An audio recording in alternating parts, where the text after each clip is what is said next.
All right.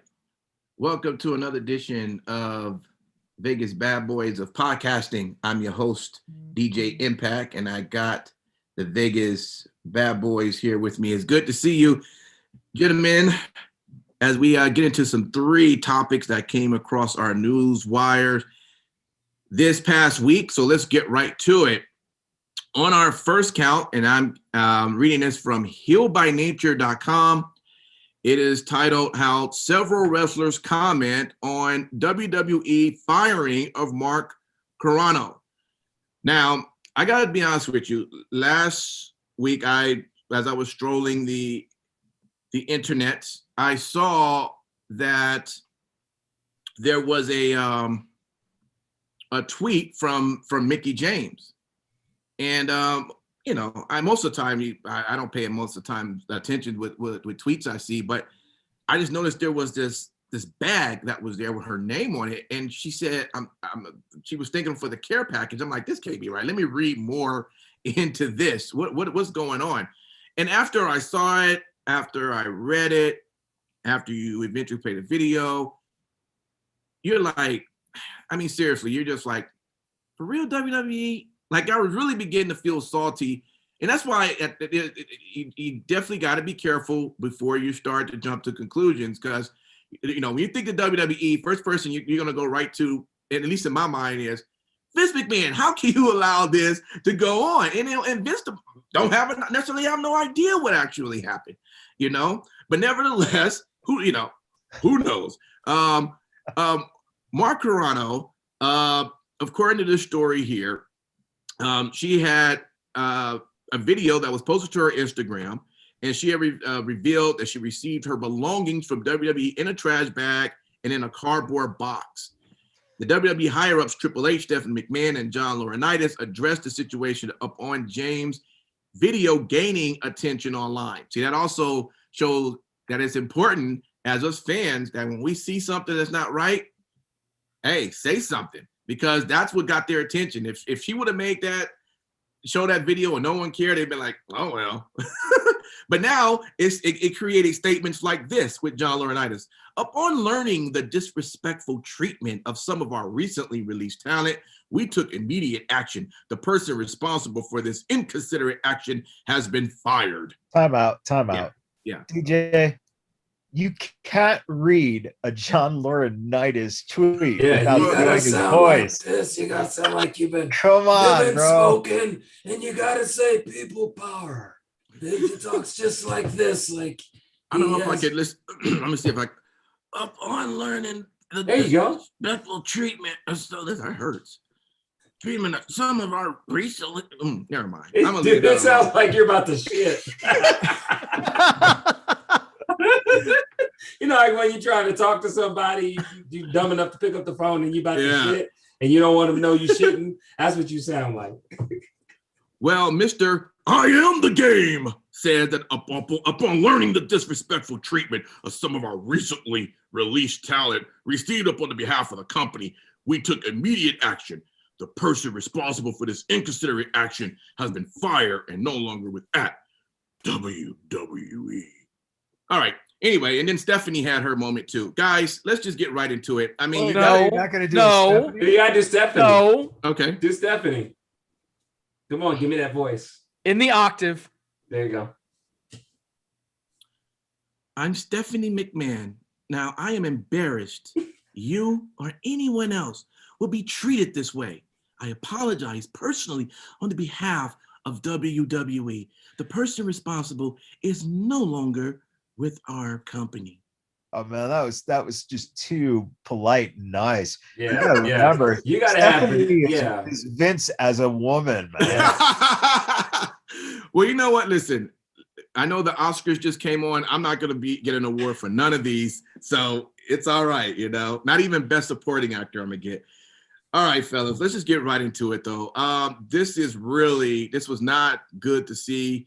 We're glad some actions did happen, but apparently a lot of talent came out. I mean, going as back as, they got, I think, Gail Kim, Jillian Garcia. Jillian Hall. Jillian Hall, I'm sorry. Hall, that's right. let's just get right into it. What do you guys think about this? And I mean, this guy's been around for a long time.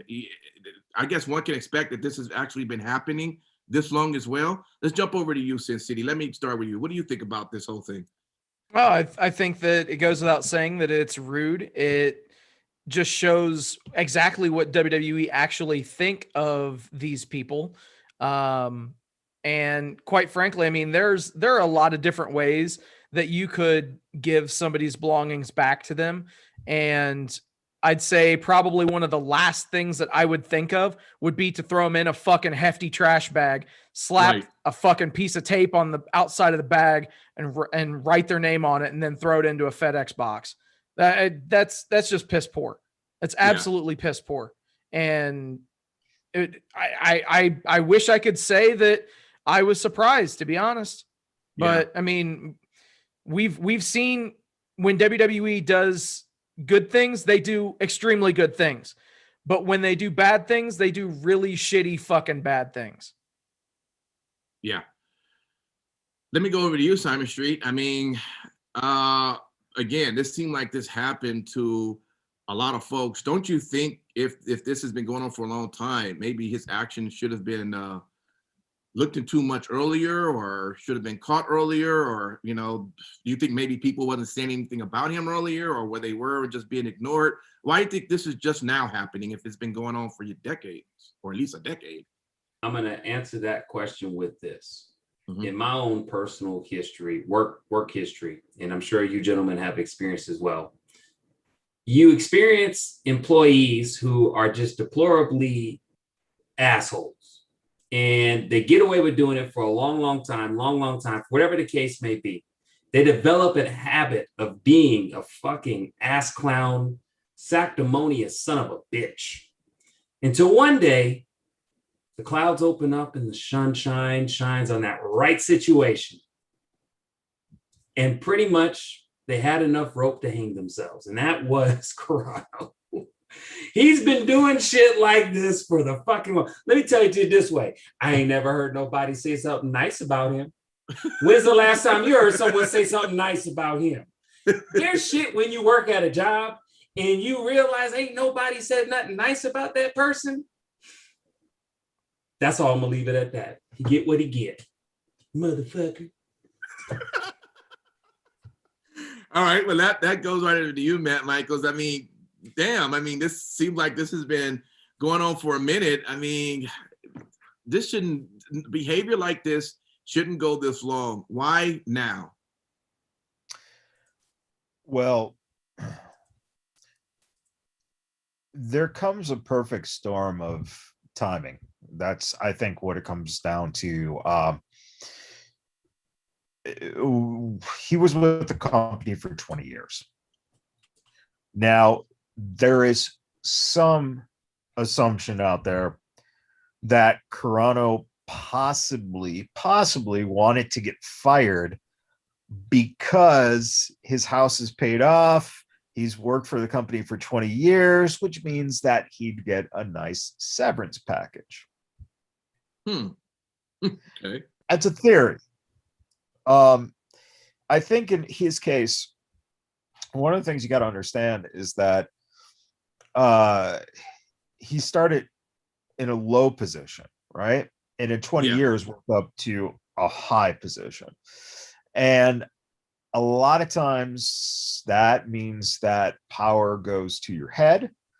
And it also means your personality kind of comes out, you know, it matches the idea that you're an asshole then starts getting solidified because you start acting like an asshole.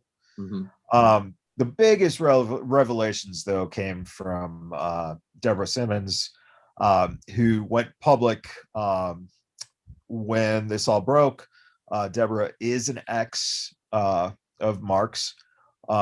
Apparently, she said that Mark liked to call her his fiance, which was something that she wasn't comfortable with at all. Right. Mark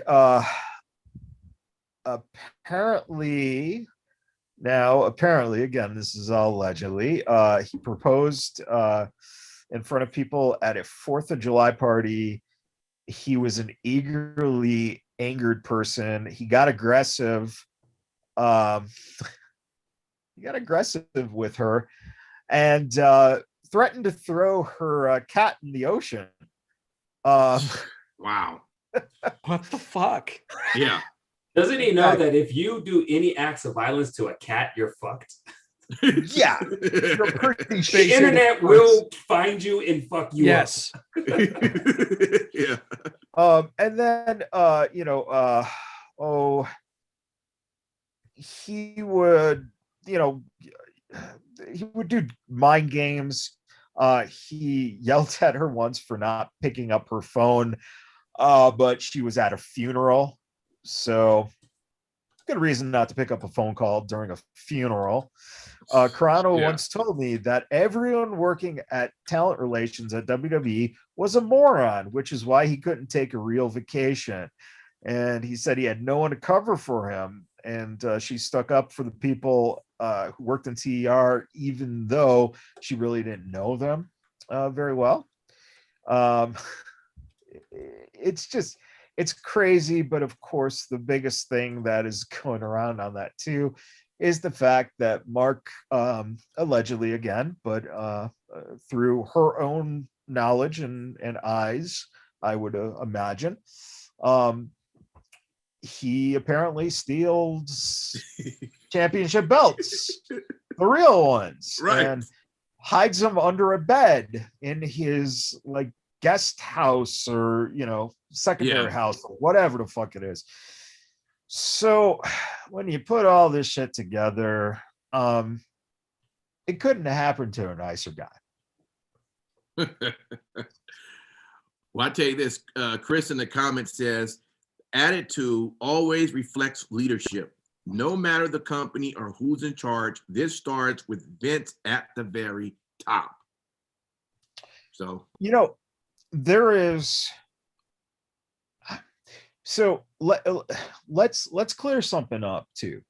Vince McMahon right now is the person who is overseeing the kingdom, but he's the king starting to abdicate his crown. All right. The real honest answer here is that shit is starting to change because of the fact that when the new board was announced, these people aren't fucking around.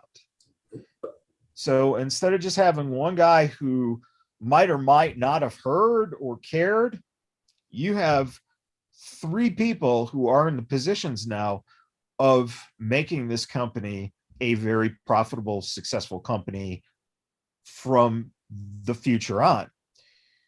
So you actually are you're going to see that problem being solved. Stuff like this shouldn't ever happen again. It probably will, fall through the cracks every once in a while. As I understand it, I don't think it was just Carano, but there was also, I believe, 2 or 3 other higher ups in positions that basically got canned over this. So they took action very, very quickly. Yeah. So, what we like to do as fans is blame Vince McMahon, blame Vince Russo, blame Eric Bischoff, blame Dixie Carter, who, by the way, Dixie, thank God your fucking mansion was safe from the fire that came about this week. There were 7 fire units that showed up, I believe it was, to save her place. Needless. Oh my God, that's the storyline of the the morning show. Apple's TV's The Morning Show. That is one of the storyline. The top CEO of their corporation, who is in this, this whole sexual misconduct situation, yeah, his house, big ranch, fire during the massive fires in California. He had the private fire department over at his house. All of them. Wow, that is hilarious. That's the same. Okay, I guess some things you watch on TV it comes from reality sometimes, huh? Predictive awesome. Programming. Yes. Wow. All right. Yeah. So, so as fans, we blame all the people who, are writers, producers, owners, that kind of stuff. Yeah. The truth of the matter is, though, that the attitude of the employees filters through the actual, closeness of being involved, like as close or as high up as Mark Carano was. You have to look at it as Bruce Pritchard probably has more actual interactions with Vince McMahon. Mm-hmm. So, Carano basically probably got away with everything because he was the highest point that people could go to other than going to Vince, and Vince just doesn't deal with shit. So there you go. He's gone. Yeah. It seems like this is the right move and the start of, starting to weed out some of the bullshit that goes on. And you're going to see the company is going to start becoming more of a corporation, an actual corporation. So Can I ask y'all a question? So you know how like the WWE has all the different eras that they go to? Would this era be considered the era of accountability? Yeah, could be. I mean, as far as the corporate structure, I mean, there's a lot of accountability and they're cleaning up house. This ain't going to be the only incident we're going to hear about. Maybe this might be the more sensational one, but you're going to see more people getting cleared out, personnel who can't get their shit straight.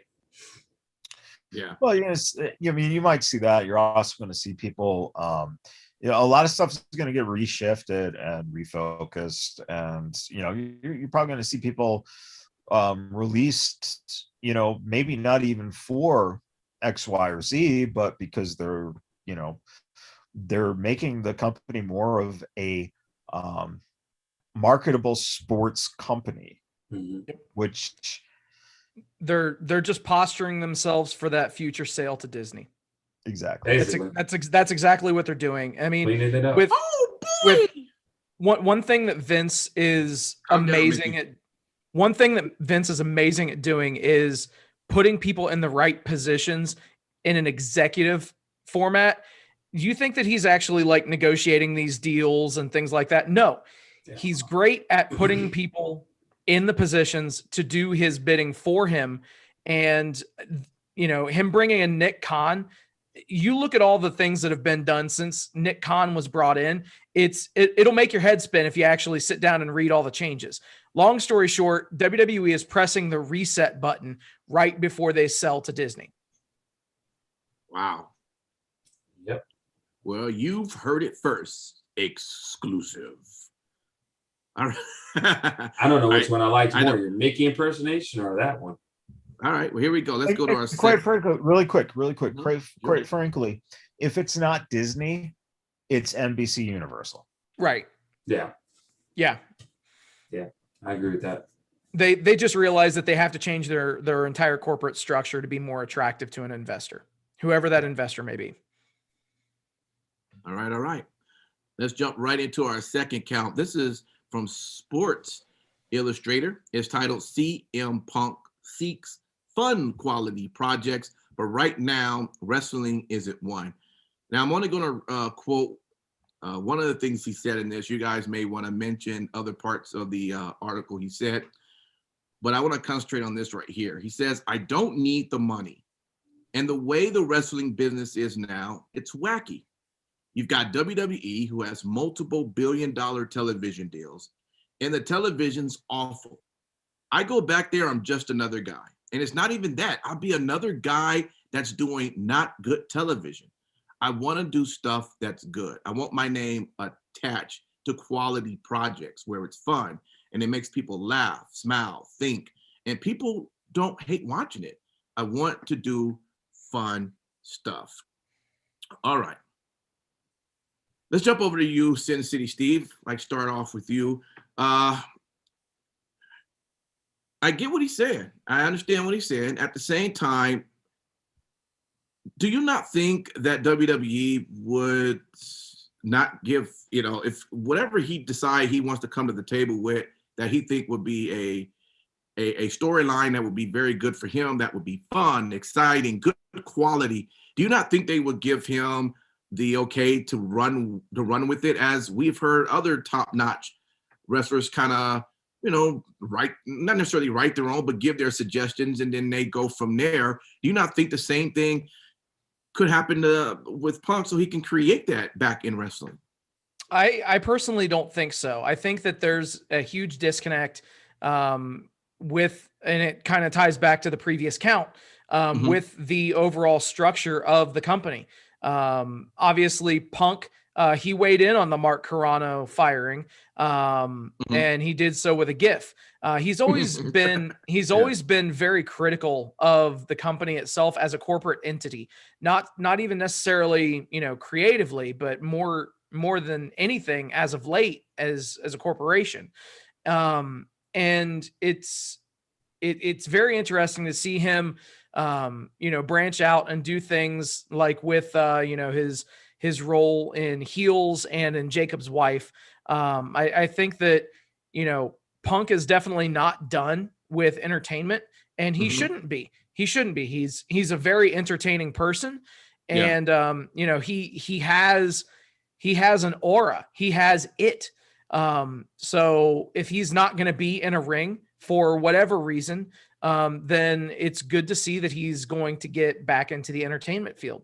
I think that unless WWE actually does press the full reset button on their entire organizational structure, you won't see CM Punk back in WWE. Got you. Let me go over to you, to Simon Street. I'm sorry. Do you think we will see him into any wrestling organization? Apparently WWE might not be the one. Maybe AEW will maybe give him a little bit of what, or do you just think he's just done with wrestling in general? I think that, well, I read the whole entire article. Okay. And when he speaks about wrestling, it's not even just in the perspective of WWE. I think he's just talking about all around. And he also kind of talks about things that are sinking to his heart. Like he said, one thing that gravitates him, and actually the article had a quote was, with regards to horror movies, says, I've always been a horror movie fan. Some of his earliest memories are watching black and white, Twilight Zones episodes, Halloween, John Carpenter movies, the Universal monster stuff, Dark Shadows, black and white stuff intriguing me so much. It would scare me, make me want to conquer it. That's just some of the words that he said. When that came to mind, I could see Punk on whether it was a series or whatnot on Shudder, partnering up with Eli Roth. He has a show where they basically take horror and they do like a perspective from different directors, different people. And, they kind of give their take on it. I could see Punk in that kind of direction, doing stuff like that. Because I think anybody, and it doesn't have to be just horror, that's just what he mentioned, but anything like that, as we were saying, he has that it factor where you could put him on a panel with something and people will be drawn to it and they'll watch. I can also understand his creativity in the way of, you're at the point now you've been successful in the ring and now you're ready to get out there and just do some fun stuff. So I can understand that, because for me, if I knew I was paid, honestly, and I knew I didn't have to worry about working and grinding to pay and feed my family and everything, that my personality would be exactly like that. I would only want to do what's fun. I would only want to do what would excite me, what would get my creative juices flowing, to be able to be about part of something to where I wake up in the morning, I'm like, man, I get to be creative today. I get to do something today that I enjoy doing, and taking that for as long as you can. So, I mean, like we've said before, when we've talked about Punk, kudos to him for being in that position to possibly do that. And I'm sure anybody would be lucky to have him on, and it doesn't have to be wrestling. I'd like to see him do something away from wrestling, possibly in movies. Yeah. Matt Michaels, I know that when you eventually become very successful and you make a lot of money to a point now where you don't necessarily need to have to do certain things anymore. I mean, you've got it, you set yourself up. At the same time, I would think you kind of would get bored not doing some of the things that you enjoyed.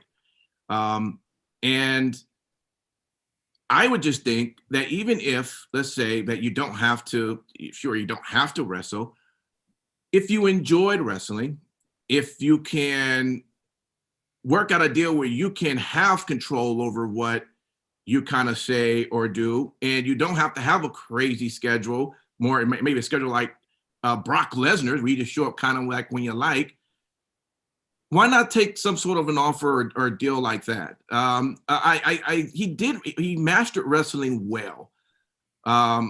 And I know we're getting to a point now where he's getting at an age where I guess he's gonna have to need to make that decision if he's just not gonna do it or going to do it. And again, he doesn't have to. I'm just questioning why not if you have the control. And I feel he will be the upper hand with the control over the conditions of what he would want to do because of his popularity still in his business. What's your take on that? I mean, if you think about it, on Raw, I had to go back and find, it says Raw June 6th, 27th, 2011, because I was actually at that show. The man did a sit down on Raw and just went, just told all the business. It was a great, we didn't even know if what we were hearing is real. They didn't even get recorded. And it was great. It was great television during that time. Now, of course, he can't, you have to come up with something different, but I'm just saying, if you enjoyed that time, why not go back into wrestling again? Because he didn't enjoy the time. If you go back and you look at the interviews that he's put out, which are few and far between over the last, what has it been, 7-8 years, whatever it's been now. Yeah. He absolutely despises the structure of what the company does. And it's not just this company, it's just that's what wrestling is. So I don't think he loves it anymore. Okay. Plain and simple. I also think that at that time, he was also one of the most overrated guys that they had. Because in all honesty, the reason people liked him is because you all thought that pipe bomb thing was something that was, oh my God, he's doing this. Oh my God, how can he be doing this? It was already cleared. Everyone knew, the management knew what the fuck was going on. So, the honest answer is, everyone who just keeps bringing up his name as coming back, you know what you're all going to do? You're going to get so fucking excited that he's coming back. The minute he steps in the ring and he gives a promo and you're all hyped up, and then something happens that you don't like. He's horrible. Why did they bring him back? Oh, he's so old. He's so overused. Oh, he's always on our fucking TV. How come that guy always wins all the time? It's wrestling fans. They're fucking fickle. Yeah. Simon, you're right. And I mean, this is, dude, that's what I told John Cena 3 years ago. Walk away. Do entertainment. You've got the opportunity. Fucking do it. And that's the thing. If you watched Backstage when it was on Fox Sports, CM Punk was one of the best things on that show because Fox allowed him to speak his mind, right? So that feeds into the persona that he created already. And now you have something that sounds so fresh, like, oh shit, listen to what he's saying about this. Oh, he's really sticking it to him, blah, blah, blah. He's just doing what we do, just throwing out your opinion out there. And that's that. And if that's what your extent of wrestling involvement is, you don't be involved in it, because you're better off doing something else that, you know, gives you something that's a challenge for you. That's totally different. Yeah. If anything, I really don't care if I ever see him in the ring again. I wouldn't mind seeing AJ Lee come back, if there's anyone, you know, in that scenario, because of the fact that the division of women now is so elevated that I'd like to see if she actually was what fans thought she was as a wrestler. Because she was not in the most competitive era at all for women's wrestling. Yeah. It'd be really, really, you know, interesting to see if she could hold her own with all of these spectacular women. Yeah. But we already know what Punk brings, right? So, I mean, we know what's going to happen. You bring CM Punk comes back, he wrestles Roman Reigns. Who cares? He wrestles Seth Rollins. Who cares? You know, that's all you're going to hear. Oh, he's just wrestling those guys. Or if he gets the thing put, you know, the belt put on him, and now we're just seeing CM Punk win. Oh, all he does is go out there and win. So it's a no-win situation for him. Fuck it. He doesn't need it. Yep. All right. Yep. Let's get right into our third count. WrestlingInc.com.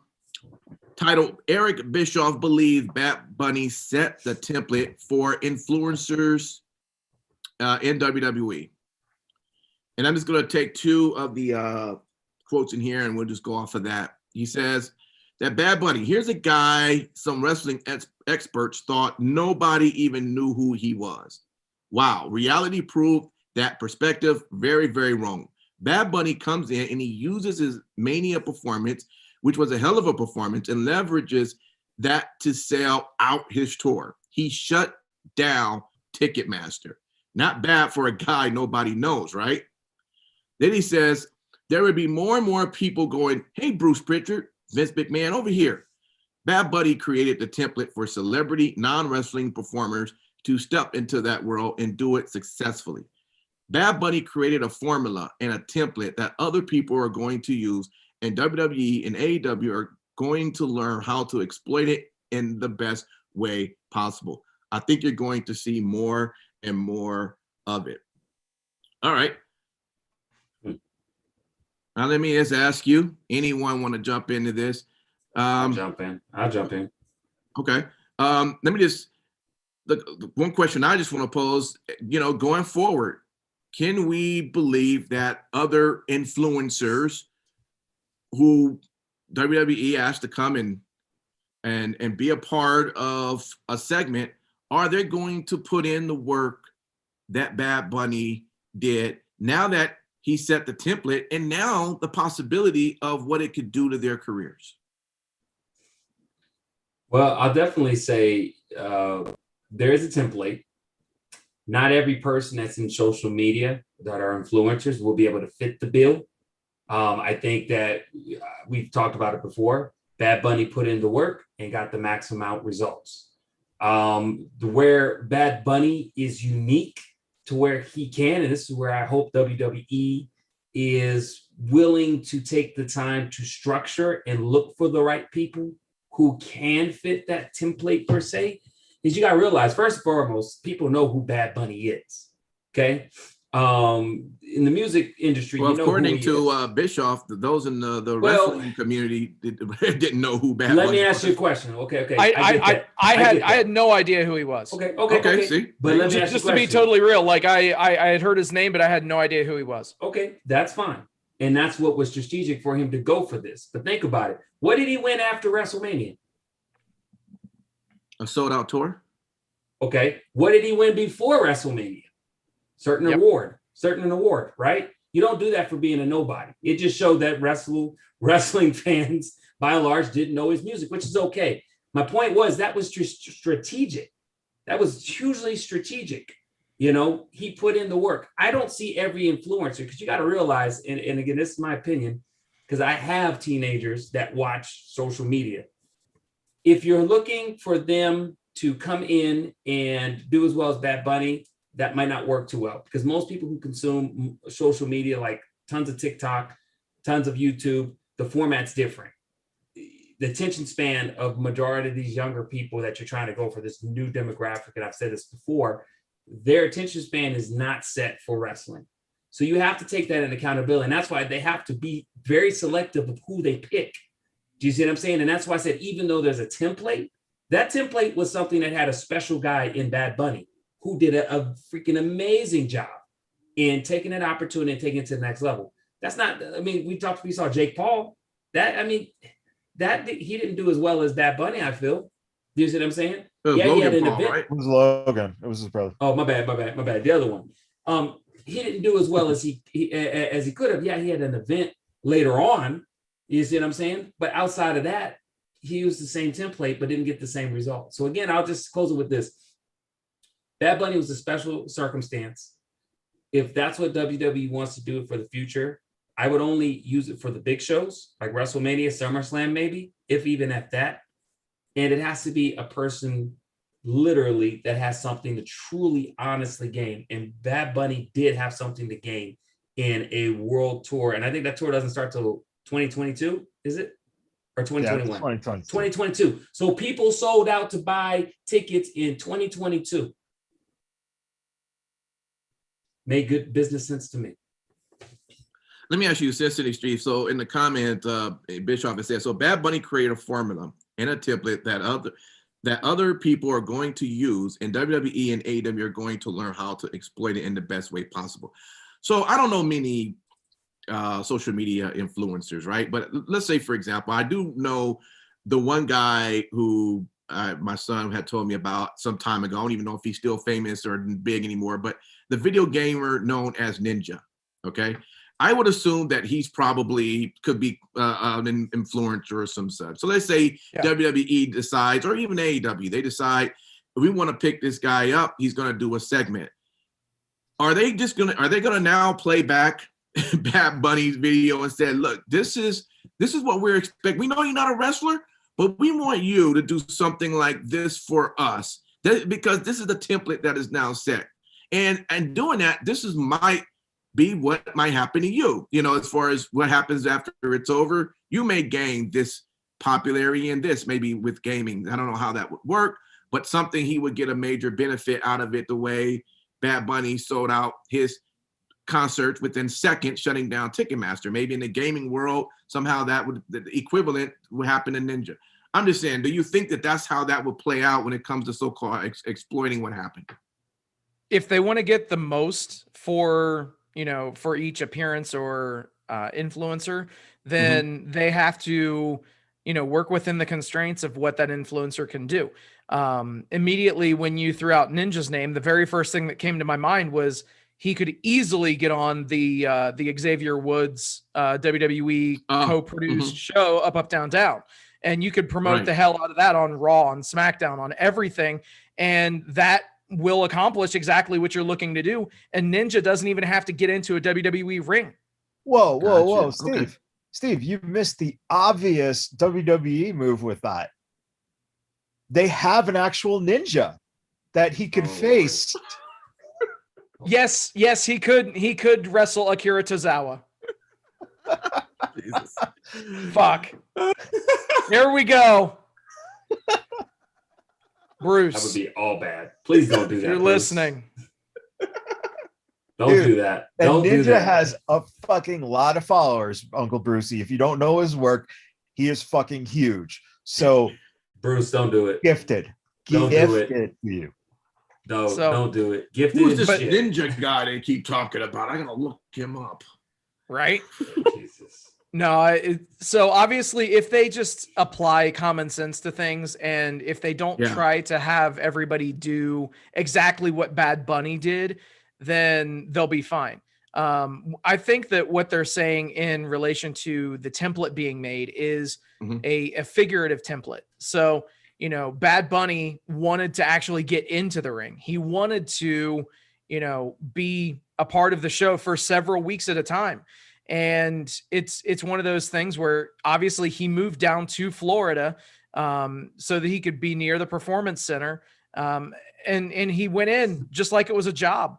So, kudos to him. I've said it numerous times on the show, but I think that you can't have every influencer and social media personality go the exact same path as what Bad Bunny did if you want them to truly be successful. You have to play to people's strengths. It's just like managing the locker room. Yeah. So, Matt Michaels, you agree with it all, man?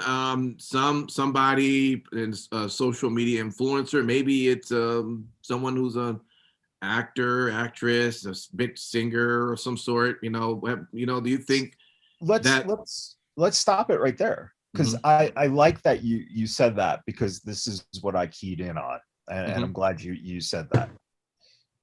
So what we got here is very, very, very interesting thought process that Bischoff has here, because he refers to Bad Bunny as an influencer. But realistically, Bad Bunny is a music artist. Right. He just happens to have a huge following because he's a popular music artist. Also, guess what? He's Latin. So now you're playing, he appeals to a base audience that is very fanatical. All right.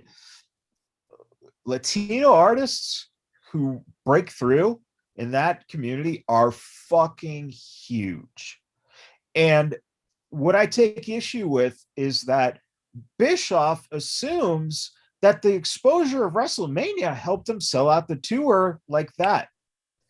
I would argue that Bad Bunny would have had that tour sold out just the same, right, if he was never on. So he's associating the wrestling as the reason that Bad Bunny sold out a tour. No, he wasn't on enough TV for that to become a factor to wrestling fans, right? Right. Bischoff also, he, I think in some ways, still shows that he doesn't get it. Because, yes, Bad Bunny did a great job.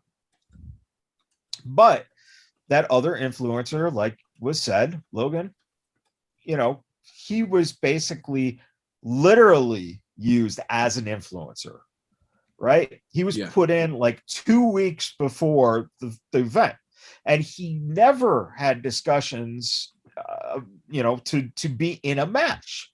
He was used solely for that influencer role to get extra eyes. Bad Bunny was an artist who was used in a match, much as Mr. T was in the first 2 WrestleManias, much as Shaq was on AEW just a couple weeks ago, right? These entertainers are used because of their following already.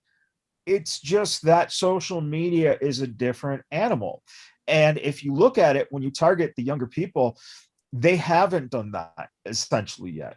All right. They were kind of experimenting with it. But Eric Bischoff is the king of fucking up using celebrities. They ain't lying.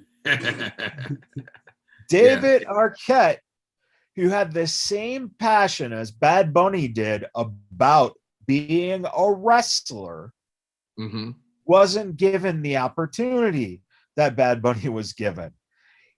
David Arquette was given the title to sell more movie tickets to Ready to Rumble, and it didn't happen. Yeah. So the idea that just by using someone who has a name is going to translate into them selling out a tour, fuck off. It's not true. it's, it's something that wrestling has been doing for ages. And that even goes to guys who go from playing football to becoming wrestlers, right? Other sport athletes. Jose Canseco has tried to be a wrestler. All right.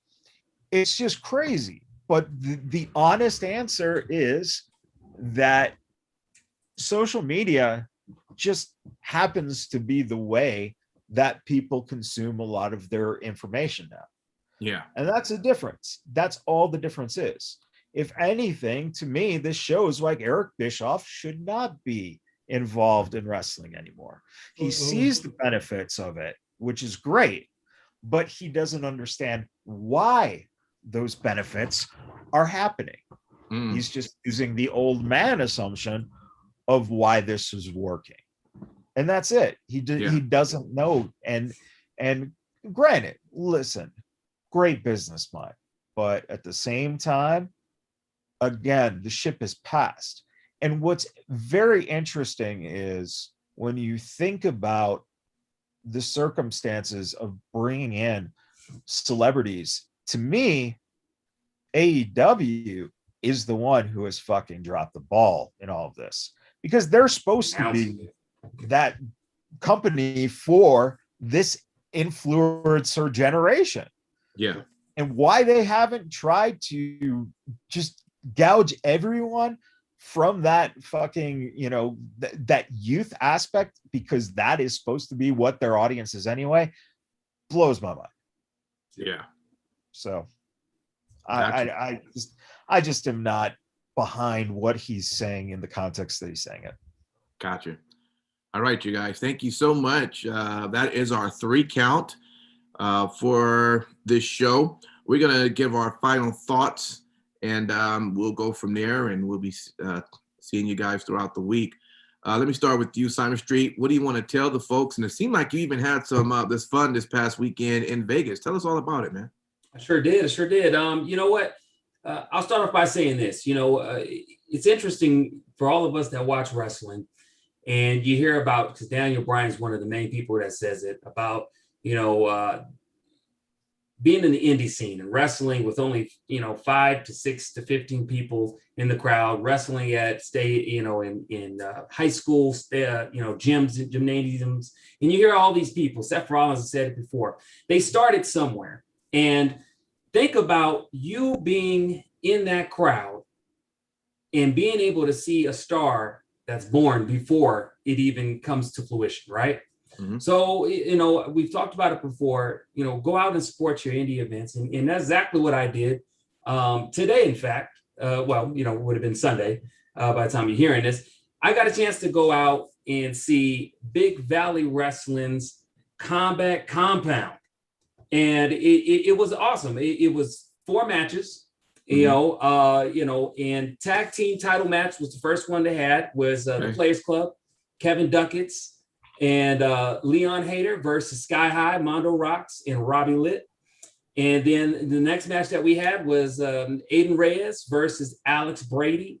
And then we had another one. We had the very own Ricky Tenacious versus Noah Anderson. Mm-hmm. And then the last main event that we had was Fresco Matic versus Jace Battle. Great event. It was short, sweet, great energy, great vibe. And again, if you are interested in watching any more from the Combat Compound, Big Valley Wrestling, you can go to their Patreon and sign up and watch these shows, these tapings.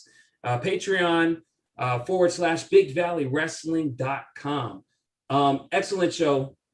Like I said, be a part of history from the start. Don't just be a part when they get to the big leads in the promotions. And this is one where you're going to see stars being born. Big Valley Wrestling. You got to get out there. You got to go see it. Awesome show. Thank you for the invite, Ricky and everybody at Big Valley Wrestling. No doubt. Good stuff. Let's go over to Houston City. What do you want to tell the folks?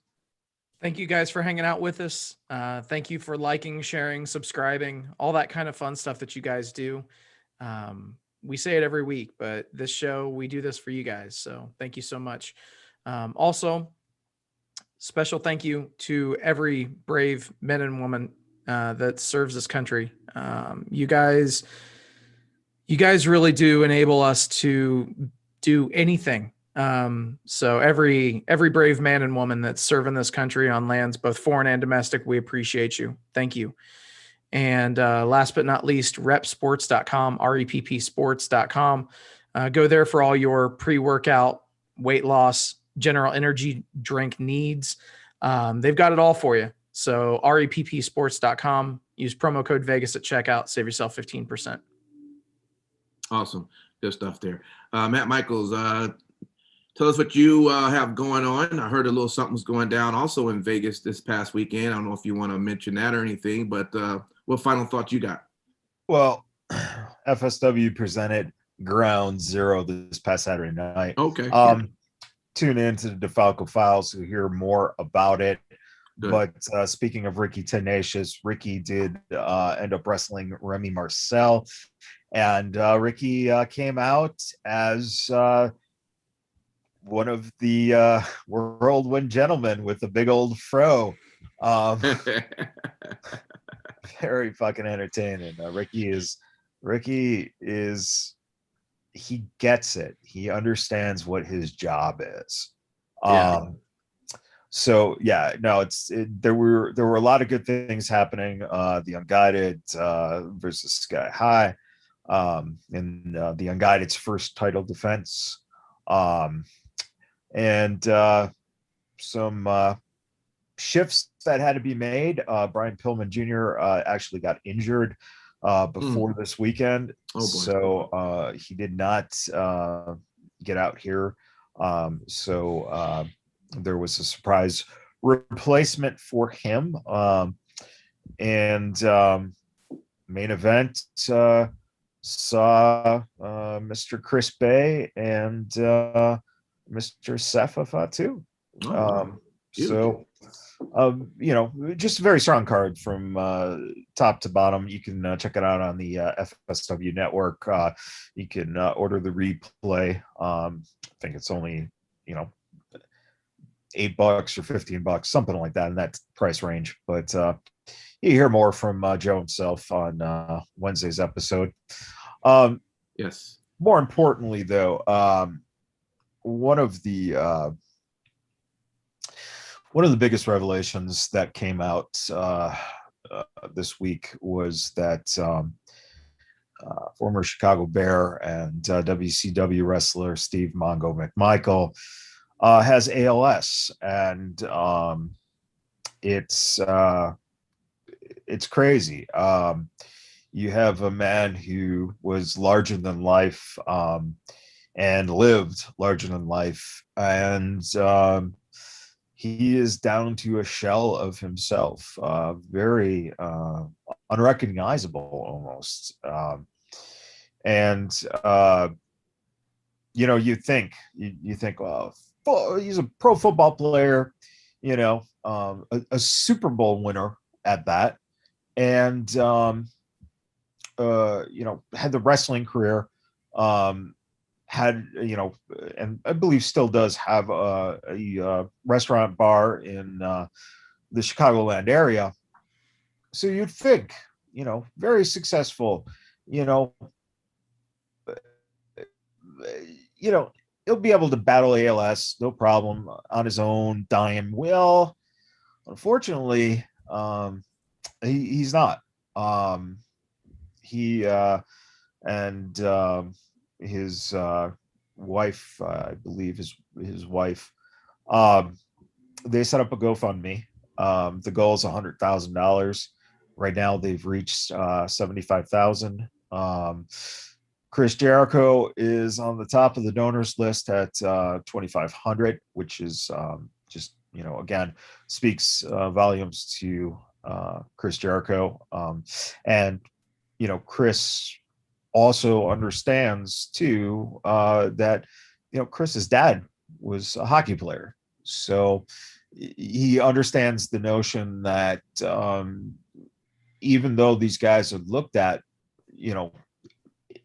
at these high levels of being these great athletes, unfortunately, until the last 20 years or so, that money wasn't there on a regular basis for players even the good players who were all stars or champions. So help is needed. If you can help out, definitely look up the GoFundMe and just contribute something, because he gave a lot of himself over the years for people to enjoy what he did. And again, here's a good example of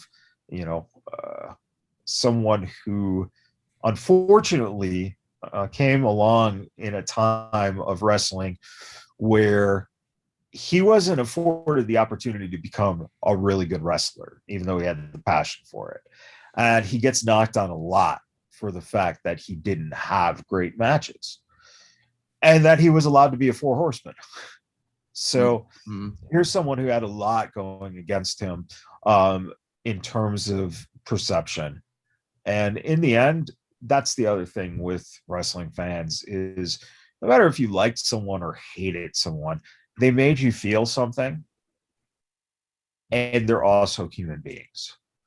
So help out if you can. And, let's hope, again, we don't have to hear more stories, over and over about these just bummer of situations and deaths. And, it's a lot to take sometimes when you sit and look at it. So, let's knock on wood that the rest of the year, is a little more uplifting than it's been for the past fucking year and a half. So, yeah, understandable. Thank you so much for that, Matt Michaels.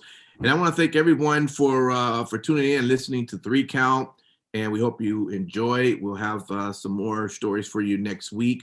If you're listening to this podcast, we thank you for listening, downloading it, telling your friends and maybe family, other wrestling fans about us. We appreciate that. We are growing. We only can do that through the help of you. So if you know other people who don't know about the Vegas Bad Boys, let them know.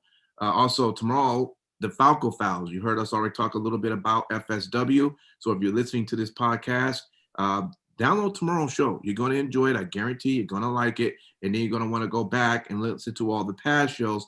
They're timeless. So don't worry about the fact that it's a few weeks or a year old. Believe me, listening to it, whenever you do, you're going to really just be entertained on what you're learning and what's happening in one of the top indie businesses out here, right here in Las Vegas, which is awesome. All right. So with that. Also, yeah. Everyone, please remember to tune in Saturday when DJ releases his tribute to champion Rich Swann. Yep. I'm waiting for that one right there, hot and ready, because you was talking a lot of big gusto about how you was gonna tell us about how foolish and stupid we are.